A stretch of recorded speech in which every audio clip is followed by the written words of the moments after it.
তারপরেও আমি একটু কনফিউশনে ছিলাম, ধরতে গেলে একটু ইগনোরই করেছি যে দূর একটা মেয়ে প্রডিউসার ও কি ছবি বানাবে। একটা চ্যালেঞ্জিংয়েরও বিষয়, ভাষায় প্রকাশ করার মতো না যে একটি আর্টিস্ট যখন কাজ তার জীবন থেকে চলে যায়, সে আবার কাম ব্যাক করা ইটস ভেরি ডিফিকাল্ট।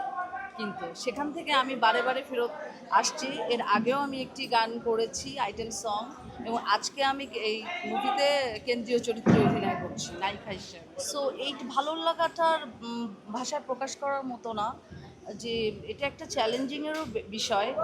একটি জায়গা যখন কেউ ছেড়ে দেয়, যে জায়গাটা, যে ফিল্ম ইন্ডাস্ট্রিটা সে একসময় রাজত্ব করেছে, সেই সিংহাসনটা যখন ছেড়ে সে চলে যায়, সেখানে কাম ব্যাক করে আবার সে আগের অবস্থানে আসা, এটা ইজি না। সেখান থেকে বারে বারে আমি ঘুরে ফিরে এখানে আসছি। তাহলে কতটা দর্শক আমাকে পছন্দ করে, কতটা এই ইন্ডাস্ট্রির টেকনিশিয়ানরা আমাকে পছন্দ করে, সেই সাথে যারা নতুন নতুন প্রডিউসার আসছে, ডিরেক্টররা আসছে, তারা যে কতটা লাইক করছে, সেটার কিন্তু একটি জ্বলন্ত প্রমাণ আমি বলি। সো অনুভূতিগুলি ভাষায় প্রকাশ করার মতো। প্রাপ্তির তো কোনো শেষ নাই, অনেক অনেক মুভি করেছি, কেন্দ্রীয় চরিত্র করেছি, আগেও অনেক মুভি করেছি, এখনো সেরা প্রাপ্তিটা এখনো পাইনি, ইনশাল্লাহ সামনে পাবো। ওটা বলতে হয়, ও আমাকে প্রথমে বলে, সিমি আমাকে ফোন করে এবং সে এই গল্পটি শোনায়।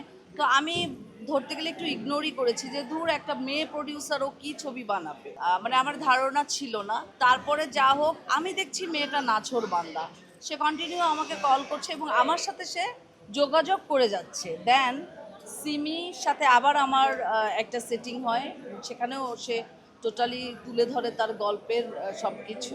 তারপরেও আমি একটু কনফিউশনে ছিলাম, কিন্তু যখন দেখলাম একটা সাহসী নারী, একটা নারী হয়ে একটা প্রডিউসার খাতায় নাম লেখানো, একটা টাকা ইনভেস্ট করা, এটা কিন্তু অনেক সাহসিকতার পরিচয় সে দিয়ে